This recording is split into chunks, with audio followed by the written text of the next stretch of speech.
Federalism Overview. In the previous chapter, we noted that vertical division of power among different levels of government is one of the major forms of power sharing in modern democracies. In this chapter, we focus on this form of power sharing. It's most commonly referred to as federalism. We begin by describing federalism in general terms. The rest of the chapter tries to understand the theory and practice of federalism in India. A discussion of the federal constitutional provisions is followed by an analysis of the policies and politics that has strengthened federalism in practice. Towards the end of the chapter, we turn to the local government, a new and third tier of Indian federalism. What is federalism? Let us get back to the contrast between Belgium and Sri Lanka that we saw in the last chapter. You would recall that one of the key changes made in the constitution of Belgium was to reduce the power of the central government and to give these power to the regional governments. Regional governments existed in Belgium even earlier. They had their rules and powers, but all these powers were given to these governments and could be withdrawn by the central government. The change that took place in 1993 was that the regional governments were given constitutional powers that were no longer dependent on the central government. Thus, Belgium shifted from a unitary to a federal form of government.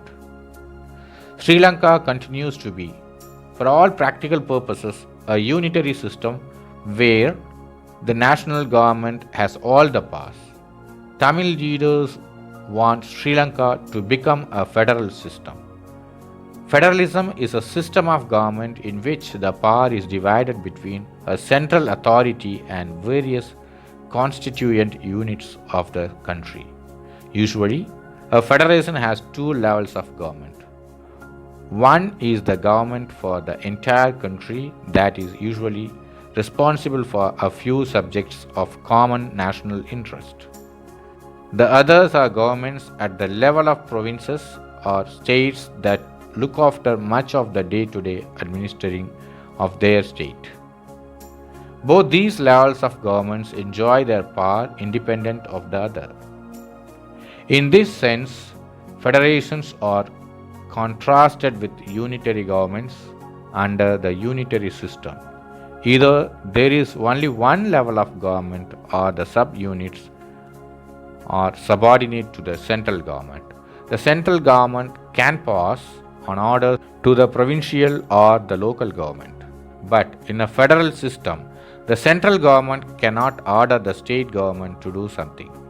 State government has powers of its own for which it is not answerable to the central government. But both these governments are separately answerable to the people.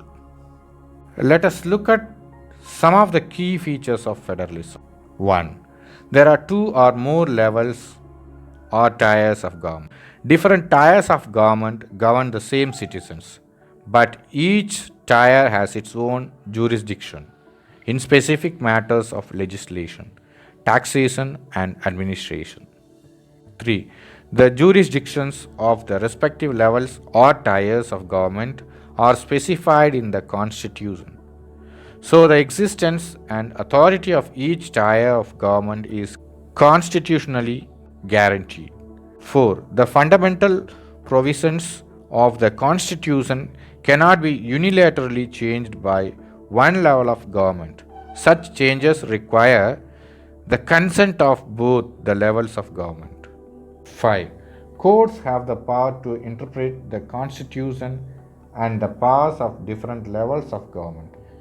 The highest court acts as an umpire if disputes arise between different levels of government in the exercise of their respective powers. 6. Sources of revenue for each level of government are clearly specified to ensure its financial autonomy. 7. The federal system thus has dual objectives: to safeguard and promote unity of the country while at the same time accommodate regional diversity. Therefore, two aspects are crucial for the institutions and practice of federalism. Governments at different levels should agree to some rules of power sharing. They should also trust that each would abide by its part of the agreement. An ideal federal system has both aspects: manual trust and agreement to live together. The exact balance of power between the central and the state government varies from one federation to another. This balance depends mainly on the historical context in which the federation was formed. There are two kinds of routes through which federations have been formed. The first route involves independent states coming together on their own to form a bigger unit, so that by pooling sovereignty and retaining identity, they can increase their security. This type of coming together federations include the USA, Switzerland, and Australia. In this first category of federations, all the constituent states usually have equal power and are strong.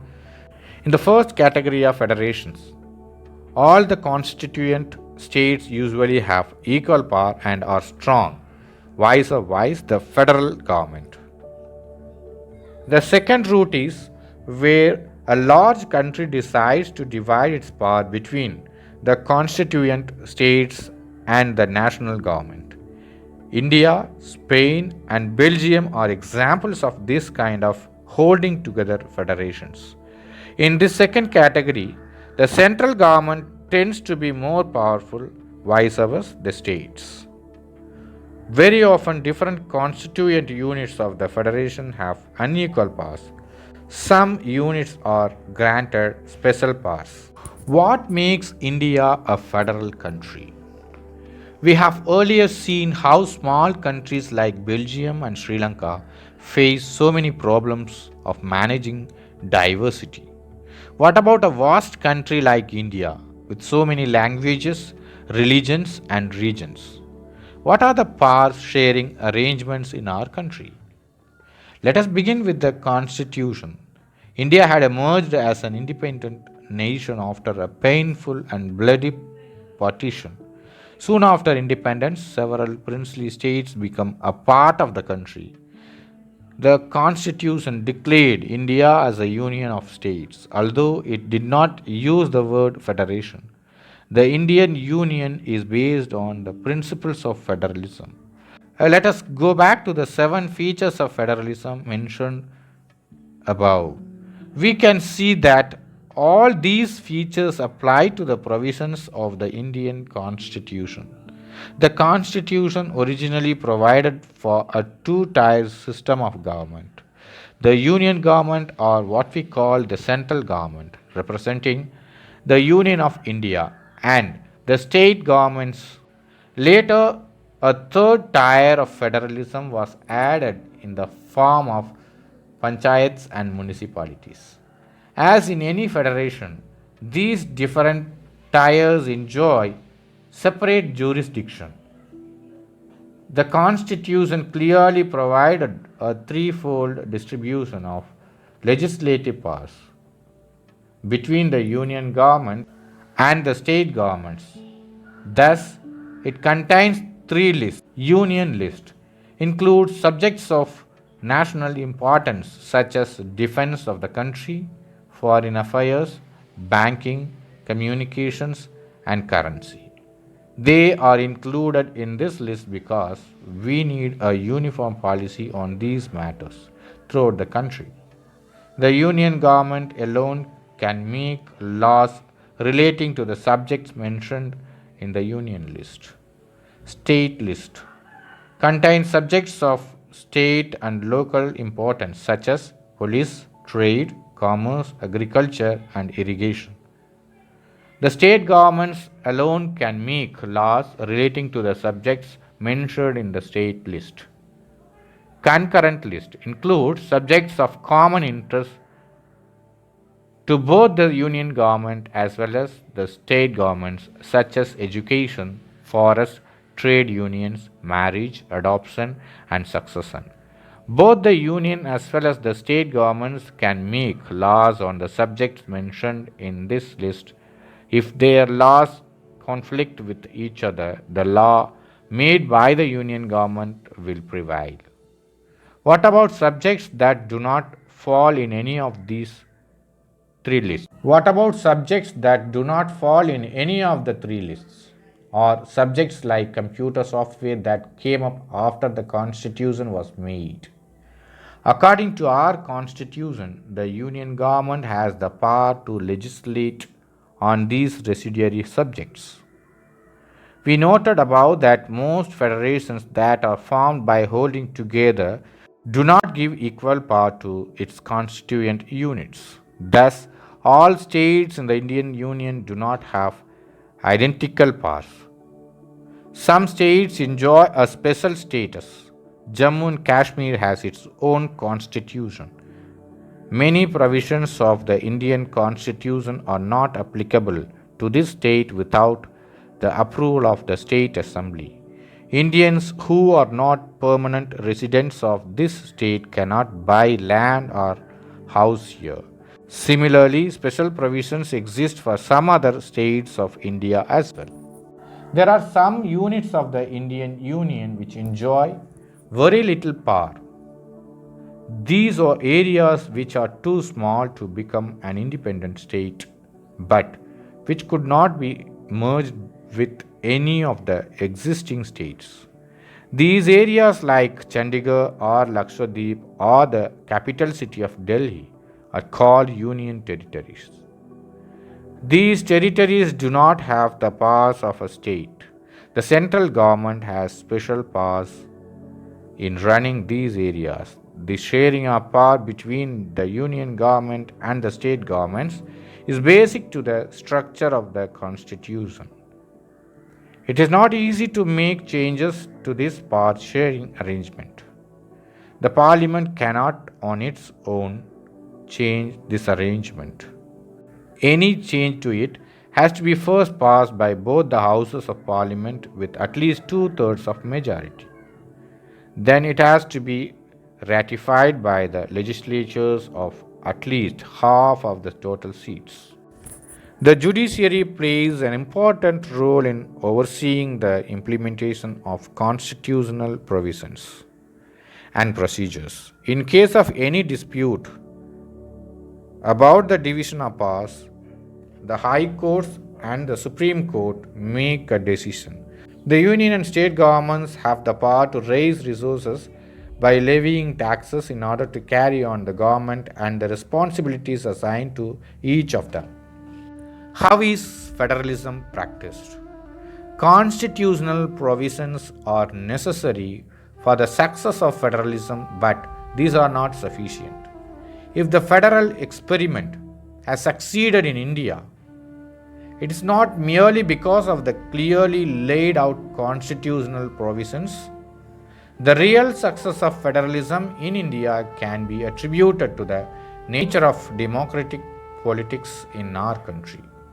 This ensured that the spirit of federalism, respect for diversity, and desire for living together became shared ideals in our country. Let us look at some of the major ways in which this happened. Linguistic states. The creation of linguistic states was the first and a major test for democratic politics in our country. If you look at the political map of India, when it began its journey as a democracy in 1947 and that of 2017, you will be surprised by the extent of the changes. Many old states have vanished and many new states have been created. Areas, boundaries, and names of the states have been changed. In 1947, the boundaries of several old states of India were changed in order to create new states. This was done to ensure that people who spoke the same language lived in the same state. Some states were created not on the basis of language but to recognize differences based on culture, ethnicity, or geography. These include states like Nagaland, Uttarakhand, and Jharkhand. When the demand for the formation of states on the basis of language was raised, some national leaders feared that it would lead to the disintegration of the country. The central government resisted linguistic states for some time, but the experience has shown that the formation of linguistic states has actually made the country more united. It has also made administration easier. Language policy. A second test for Indian federation is the language policy. Our constitution did not give the status of national language to any one language.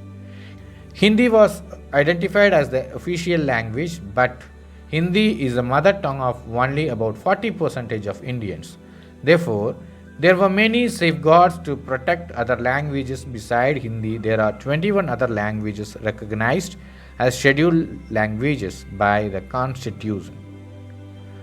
A candidate in an examination conducted for the central government positions may opt to take the examination in any of these languages. States too have their own official languages. Much of the government work takes place in the official language of the concerned state. Unlike Sri Lanka, the leaders of our country adopted a very cautious attitude in spreading the use of Hindi. According to the constitution, the use of English for official purposes was to stop in 1965. However, many non-Hindi speaking states demanded that the use of English continue. In Tamil Nadu, this movement took a violent form.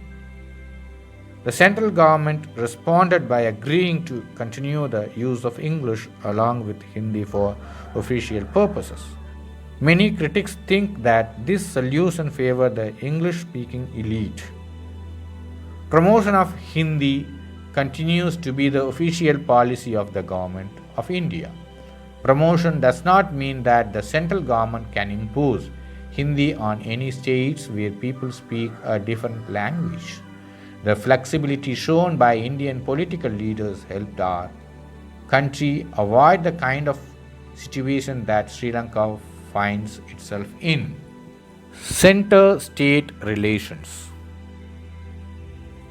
Restructuring the center state relations is one more way in which federalism has been strengthened in practice. How the constitutional arrangements for sharing power work in reality depends to a large extent on how the ruling parties and leaders follow these arrangements. For a long time, the same party ruled both at the center and in most of the states. This meant that the state governments did not exercise their rights as autonomous federal units. As and when the ruling party at the state level was different, the parties that ruled at the center tried to undermine the power of the states. In those days, the central government would often misuse the constitution to dismiss the state governments that were controlled by rival parties. This undermined the spirit of federalism. All this changed significantly after 1990. This period saw the rise of regional political parties in many states of the country. This was also the beginning of the era of coalition governments at the center, since no single party got a clear majority in the Lok Sabha. The major national parties had to enter into an alliance with many parties, including several regional parties, to form a government at the center. This led to a new culture of power sharing and respect for the autonomy of state governments. This trend was supported by a major judgment of the Supreme Court that made it difficult for the central government to dismiss state governments in an arbitrary manner. Thus, federal power sharing is more effective today than it was in the early year after the Constitution came into force. Decentralization in India. We noted above that federal governments have two or more tier of governments. Decentralization in India. We noted above that federal governments have two or more tiers of governments. We have so far discussed the two tiers of government in our country, but a vast country like India cannot be run only through these two tiers. States in India are as large as independent countries of Europe. In terms of population, Uttar Pradesh is bigger than Russia. Maharashtra is about as big as Germany. Many of these states are internally very diverse. There is thus a need for power sharing within these states.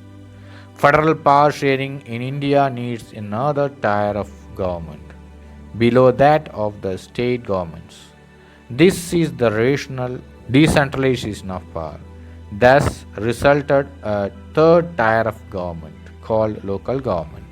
When power is taken away from central and state governments and given the local government, it is called decentralization. The basic idea behind decentralization is that there are a large number of problems and issues which are best settled in the local level. People have better knowledge of problems in their localities. They also have better ideas on where to spend money and how to manage things more efficiently. Besides, at the local level, it is possible for the people to directly participate in decision making. This helps to inculcate a habit of democratic participation. Local government is the best way to realize one important principle of democracy, namely local self government. The need for decentralization was recognized in our constitution. Since then, there have been several attempts to decentralize power to the level of villages and towns. Panchayats in villages and municipalities in urban areas were set up in all the states. But these were directly under the central or state governments. Election to these local governments were not held regularly. Local governments did not have any powers or resources of these own. Thus, there was very little decentralization in effective terms. A major step towards decentralization was taken in 1992. The constitution was amended to make the third tier of democracy more powerful and effective. Now, it is constitutionally mandatory to hold regular elections to local government bodies. Seats are reserved in the elected bodies, and the executive heads of these institutions are the scheduled castes, scheduled tribes, and other backward classes. At least one third of all positions are reserved for women.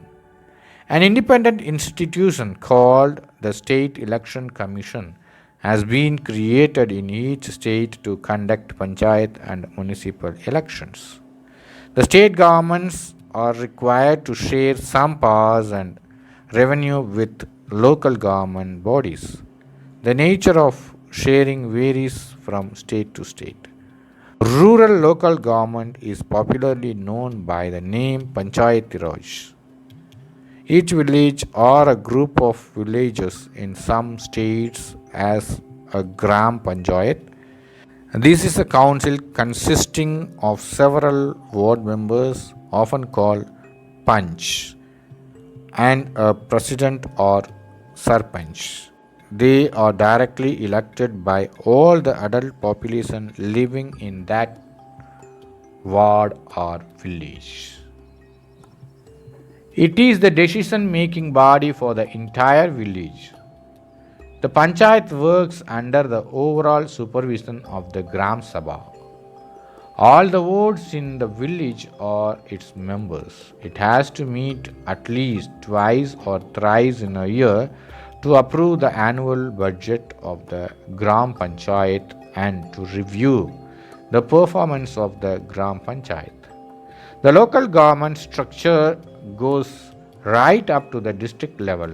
A few Gram Panchayats are grouped together to form what is usually called a Panchayat Samiti or block or mandal. The members of this representative body are elected by all the Panchayat members in that area.